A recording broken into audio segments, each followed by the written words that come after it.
Hey guys, welcome back to my Animal Adventures YouTube channel. And a lot of you guys have been posting comments under my videos, how can I buy your snakes? And actually, I haven't been selling over the internet, so I haven't been shipping them out. I really don't like to ship snakes. I really only sell them at local reptile shows.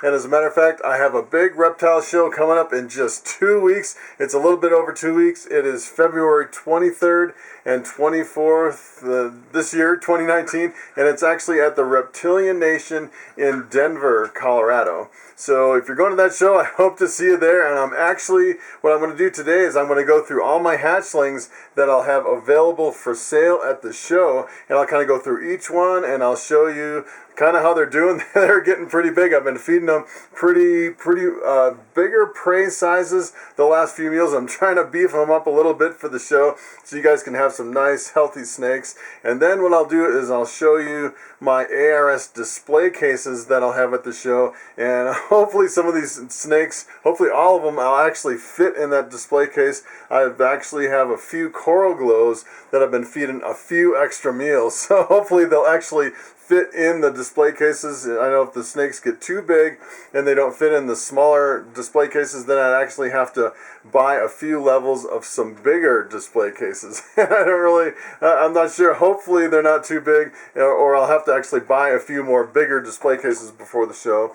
And another thing also is some people have been asking me what products I use to take care of my snakes, and I'm actually posting some links down in the description underneath this video for the coconut husk and the F10 and all the different products that I use for my reptiles and my frogs and my tortoise and a bunch of my other animals. So what I'm going to do is I'm going to set this camera up on a tripod, go through my snakes, and show you what I'll have available at the show for sale.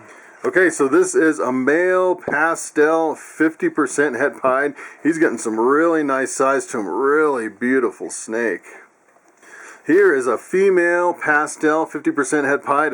Look at how big this snake is getting. I can't even believe how fast these hatchlings are growing. They are growing like a rocket, and she is looking really beautiful. This one actually has this little kind of a divider line down the side. I really like that. I was almost tempted to hold this back, but I just don't have enough tubs. Here's a nice big female lemon blast, doing really good, growing really fast. She's from the third clutch of ball python eggs that I had hatched out last year. Here's a female pinstripe, just a single gene codominant, so if you bred this to something, half the babies would come out pinstripe. And this is one of my favorite standalone morphs, really beautiful golden color. Here's a nice female bamboo, looking really good. These are really variable, the bamboos. This one is really kind of a more high intensity color with more of the white around the ridge. I really like this bamboo. Here is a male lemon blast, and I believe this has some kind of a calico gene that kind of breaks up the pattern. It just kind of popped out of one of my snakes, kind of unexpected, but I believe this is a lemon blast calico male. So this is a male coral glow 50% het pied, and these guys, I've been feeding the extra rodents. I don't know why. I just kind of favor, if I have an extra rodent someone's not eating, I'll give it to my coral glows. And I guess I just have I'm just partial to the coral glows, and if I could keep all these, I would, but I have more hatchlings coming up this year, I'm sure, so I'm definitely going to have to sell these at the show. Here's another male coral glow. I believe this one is pastel. I'm not 100% sure. It's a little bit yellower. It has a lighter head. I'm pretty sure it's pastel. I'm just selling it as a possible pastel. So it's a male pastel coral glow 50% het pied. Here's another male coral glow, 50% het pied, and this one's not possible pastel. You can tell the head's a little bit darker. That's what I'm thinking. The other one is probably has the pastel in it. So here's another male coral glow, 50% het pied, and this one is not pastel either. You can tell it has a darker head, and they all have kind of freckles on them. As the older they get, the more freckles they'll get.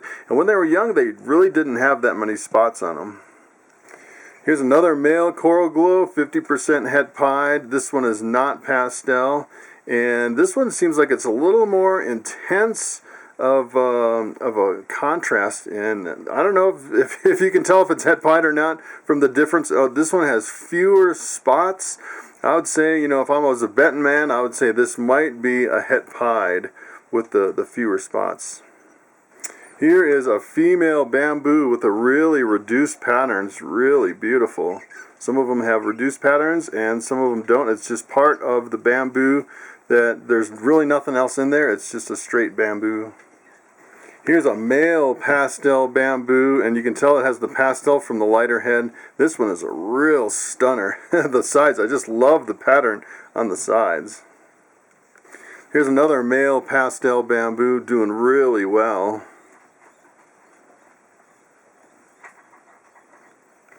Here is a female lesser, the only lesser that I have in my whole collection of hatchlings this year that I'll have for sale. These lessers are beautiful. Here's a beautiful female bamboo, and keep in mind, if you mix a male bamboo and a female bamboo, you'll get the super bamboo, which is an all-white snake with blue eyes. And the super bamboos, they're pretty expensive. I haven't checked the prices lately, but it's one of the more expensive blue-eyed leucistic combinations. Speaking of blue-eyed leucistic, here is a bamboo lesser, the only one that I'll have for sale, and this is the one that everybody wants to hold. All the kids come out and say, "Hey, can I hold your white snake?" And this is actually it actually has blue eyes. It's a really beautiful blue-eyed leucistic. So here is a female lemon blast, and the lemon blast is a pastel gene with a pinstripe gene. Here is another female lemon blast, and you can see on some of these the patterns are a little bit different. Some of them have more of a stripe down the center, some of them are a lot more broken up, but most of them have clear bellies. Really good looking snake. Here is a male pastel bamboo, a real stunner. Here's a male pinstripe. Just look at how intense that gold is. That is pretty incredible. It doesn't even look real. I really love these pinstripes.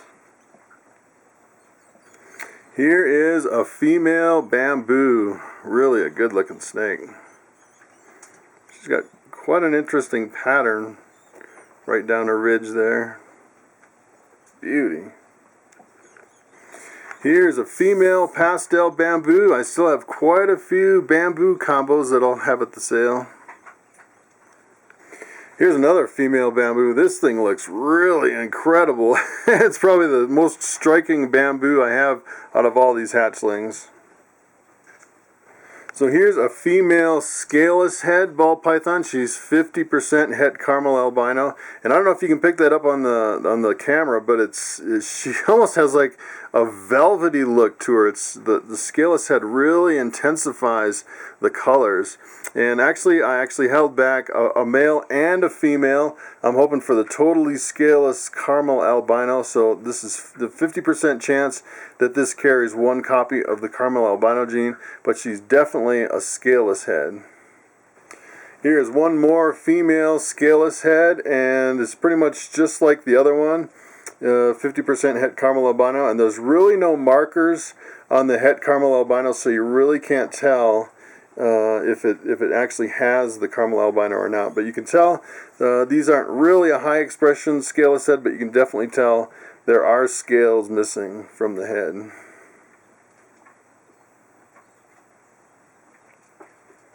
Here's another female scaleless head, 50% het caramel albino. And let's see, this is actually a more high expression scaleless head. Here is a super bright female pastel. She is incredible. I can't believe how bright this one is. It's so incredible. Here's a nice big female bamboo. She's looking really good. She has some interesting markings down her ridge here.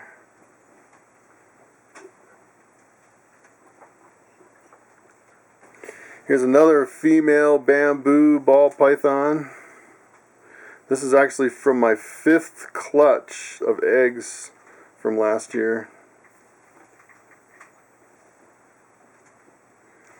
So here's a female bamboo. I believe this was one of my darkest ones. Some of them were real bright, and this one happens to be a shade darker than the rest of them. Okay, so this is the last one. This is actually a male albino, 100% het pied, and this one actually was assist feeding for a while, and then it started eating live mouse crawlers, which is the very first meal that you feed a ball python, and it's really still on the live mouse crawlers, so I haven't really started on frozen thawed, so I was thinking of bringing this to the show with kind of a disclaimer. If you buy the snake, you may have to find a source of live mouse crawlers. Okay, so those are the hatchlings that I'll have at the show, and this is the display case that I'm using. It's actually an ARS display case. I actually have 4 boxes like this, and each box, if you open it up, it actually has 3 rows of 5 display cases. These are really nice. I really love them. They actually are locking cages. So, you definitely secure your snakes. It's a really nice display. I'd say this is probably the more high-end that I've ever seen.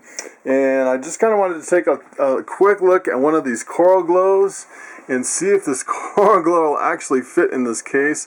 And I'm thinking it will. It's going to be pretty close, but I don't think it's too big. Yeah, I think it'll be fine. It fills the whole thing. Let me tell you, I think in the upcoming months, for the shows after this next one, this coral glow may get too big for this. As a matter of fact, if I don't sell all my snakes at these spring shows, they may be too big for the fall shows, which means I'd have to actually upgrade my display cases. And actually, so to upgrade the display cases, it's essentially the same size as this, made by ARS, except it has fewer dividers. I think there's actually one that actually is just split in half, and then another one that's split in thirds, so you can actually have bigger areas for each snake. So some people have asked me about the pricing on these ball python hatchlings, and let me tell you, it really depends on the supply and demand. And typically what I do right before a show, like a day or two before the show starts, I'll really do some in-depth research and figure out what these ball pythons should be selling for. And for a local show, I tend to be more competitive because I'm really not competing with the global reptile communities, such as if I was selling on Morph Market, people would probably mark them up a little bit more just so they're not driving prices down, and then you have shipping on top of it, and then all the expenses for the boxing and all the time and everything, and I don't really like to ship my reptiles through the mail. I pretty much like to stick to local reptile shows. And as a matter of fact, a lot of people say, well, good luck, and I hope you sell a lot of snakes. And for me, it's really not about selling the snakes. As a matter of fact, I wish I could keep all of these ball python hatchlings. They are so cool. And the only reason I have to sell them is because I have more hatchlings coming up, and I only have so much space, and I don't really want to expand to where I'm really breeding a whole bunch of ball pythons. I'm pretty much at my comfort limit at this point. Okay, so those are the ball python hatchlings that I will have for sale at the upcoming reptile show in just a little over 2 weeks. Hope to see you there. Thanks for watching, and I will see you next time.